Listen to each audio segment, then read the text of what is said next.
Hey folks, it's Zach. We're here at the Birdsea Cape Wildlife Center for another edition of Science for Social Distancing.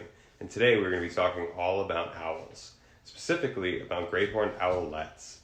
These little angry cotton balls that come in and people are finding all over the state on the ground this time of year.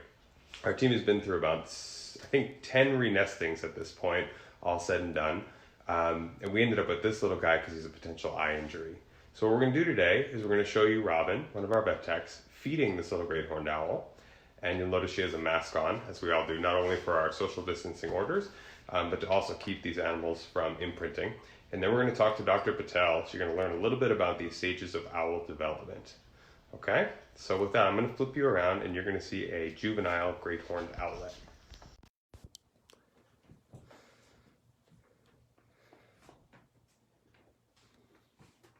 So you can see this young guy is pretty hungry.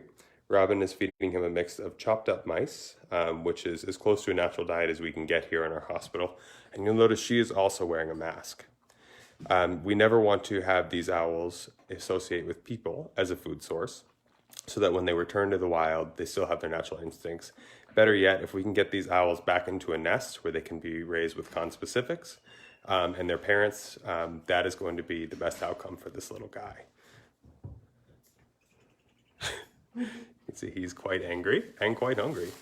All right, so Priya, who's behind me, will you tell us a little bit about the stages of owl development? Sure, can I go? Yeah. Sure. So this guy we think is about what we call a nester. So they're still in the nest. They're not ready to start fledging or leaving the nest.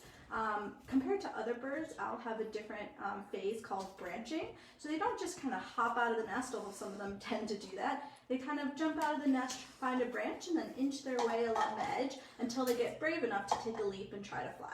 Most of them unfortunately fail the first time they try to fly, and that's when we commonly get calls because people find them on the ground. Most of the time they're completely healthy, so our first option is to go out to the site, evaluate if we can see the nest, if the nest is still suitable to put the little guy back in. If it is not, we've been successful in putting up a pseudo nest. We've used a Rubbermaid bin and put holes in it for drainage. And then what we do is we replace the bird in the nest. And we walk away because the parents are often nearby watching, but they feel hesitant coming towards the nest again. So then we have someone watching the nest, and most of the time we get a report back that the mom has returned to feed the baby, which is great. But sometimes they do result in injuries from falling to the ground. So we always want to check them out, make sure there's no broken bones and eye injuries. This guy has an injury to his eye, which we are evaluating. Unfortunately, if they do have an eye injury, it could compromise their ability to survive in the wild. But fortunately, he is young enough that we could potentially keep him as an educational animal. But until we know for sure, we just want to keep our distance and make sure that we're trying to keep him as wild as possible.